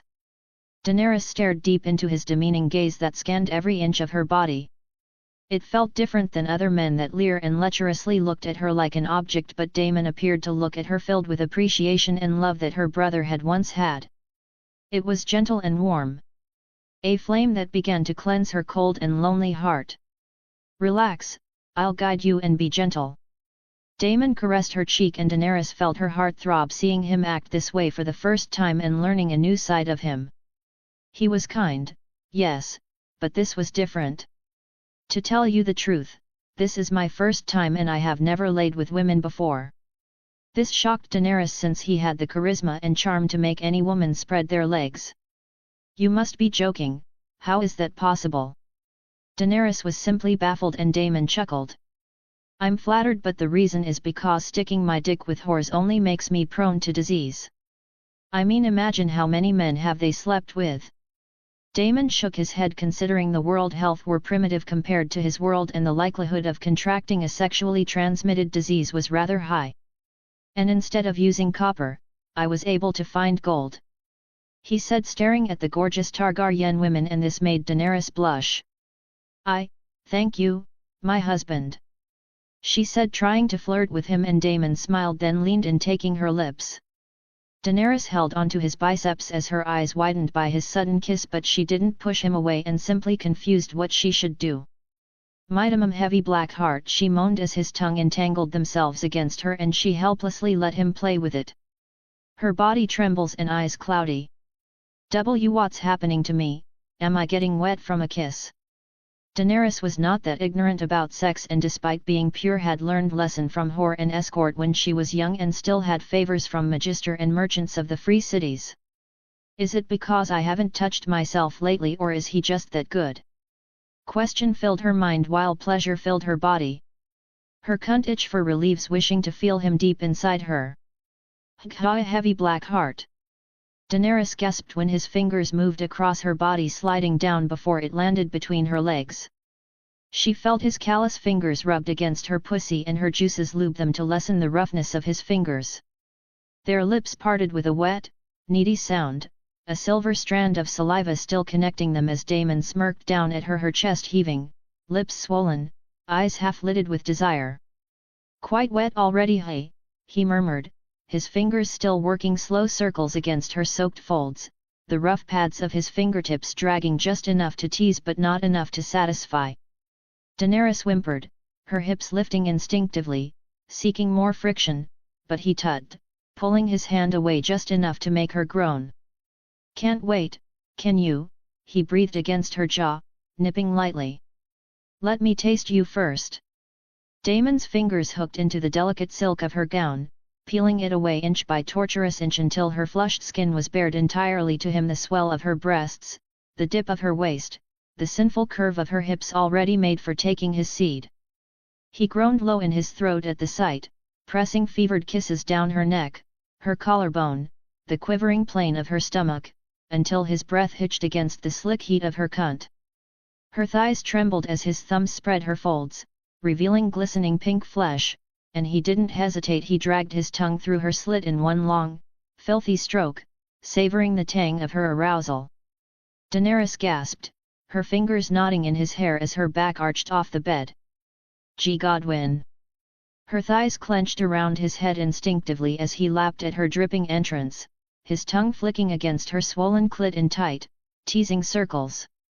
The wet, obscene sounds of his mouth working her open filled the chamber, mingling with her breathy whimpers and each stroke sending jolts of molten heat straight to her core, her hips bucking helplessly against his lips. "Ah! Fuck, don't stop," she sobbed, her nails scraping against the sheets, her body alight with sensations she'd never dreamed of.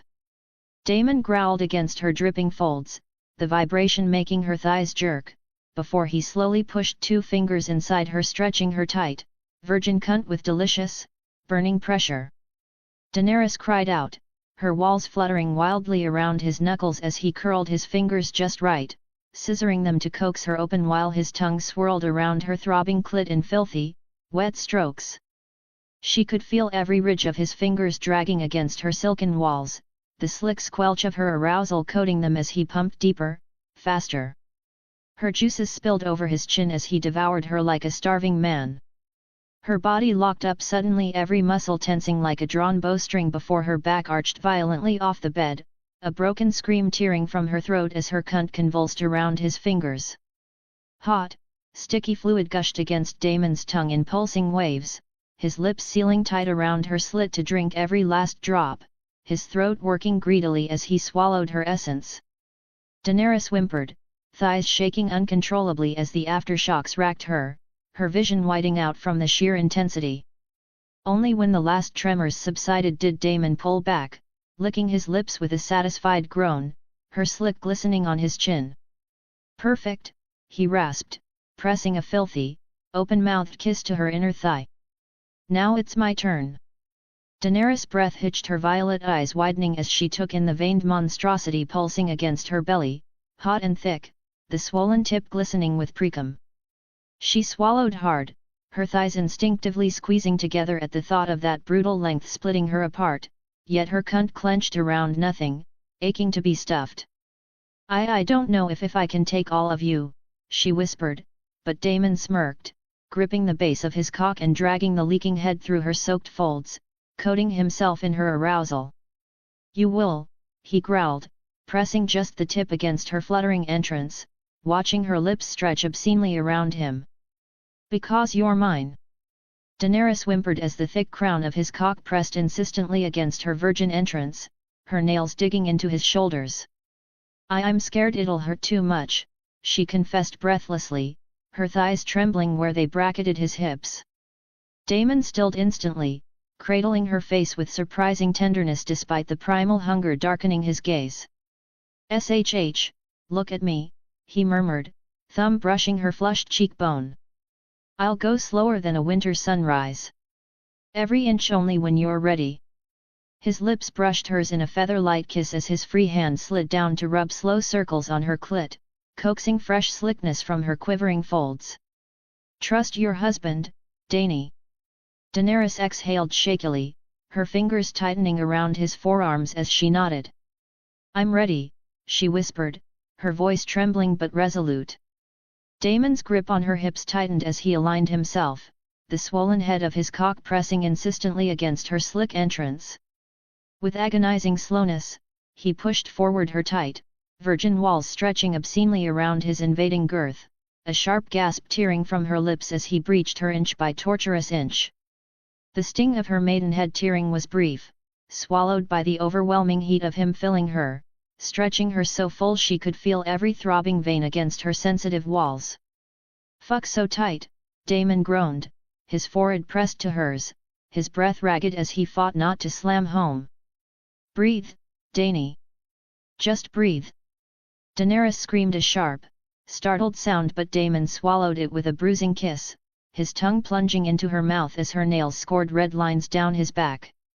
Tears pricked her lashes, the pain a white-hot brand between her thighs, but his lips gentled, coaxing her to relax against him until her whimpers softened into shaky sighs. "Shh, it's over now," he murmured against her mouth, thumb wiping away a stray tear as he stilled inside her, letting her trembling walls adjust to his throbbing thickness. "Just feel me."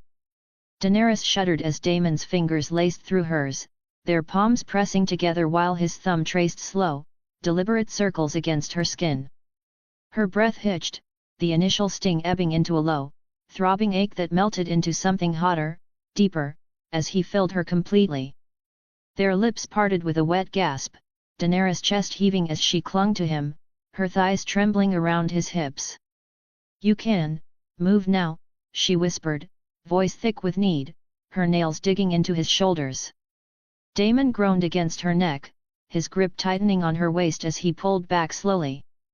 Her slick walls clinging desperately to his cock before thrusting forward again, deeper this time, filling her in one smooth, relentless stroke that punched a breathy moan from her lips. "Fuck just like that," she gasped, her head falling back against the pillows as he set a slow, grinding rhythm, each thrust dragging against that sweet, hidden spot inside her that made her toes curl. Her fingers twisted violently into the silk sheets, nails nearly tearing the fabric as Damon's hips snapped forward, each brutal thrust forcing a choked gasp from her swollen lips, her full breasts bouncing wildly with every impact. The sharp slap of skin against skin echoed through the chamber, mingling with the slick, obscene sounds of her dripping cunt taking him deeper, her tight walls fluttering helplessly around his cock as it pistoned into her womb. Damon, she sobbed, her back arching off the bed, her nipples pebbling in the cool air as pleasure coiled tighter and tighter in her belly. Daenerys bit her lip as she watched Damon above her, his jaw clenched, sweat glistening on his brow, his silver hair clinging to his flushed skin. The pain had melted into a delicious, throbbing fullness, and now she craved more. Her hips lifted greedily against his, meeting each thrust with a desperate whimper, her hands sliding up to grip his face as she pulled him down into a sloppy, breathless kiss. Harder, she gasped against his lips, her nails digging into his shoulders. Damon groaned against her lips, his hips snapping forward with brutal force now, and each deep, punishing thrust punching a ragged cry from Daenerys' throat as his calloused fingers pinched and rolled one stiff nipple, his mouth sealing hotly around the other. She arched violently into his touch, her breasts swelling against his tongue as he sucked hard, teeth grazing the peak just enough to make her sob. The intense sensations of his cock splitting her open and his mouth worshipping her flesh sent white-hot pleasure crackling through her veins, her cunt clenching rhythmically around him as he drove her toward the edge with every filthy, unrelenting stroke.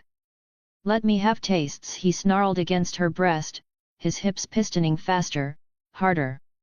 Her body jolting with each impact as her moans climbed higher, wilder. Daenerys' vision blurred, her body arching violently as her cunt clamped down on him in frantic, pulsing waves, her scream muffled against his shoulder. Fuck, I'm coming," she sobbed, her nails carving crescent moons into his back as pleasure detonated through her, her thighs shaking uncontrollably around his hips.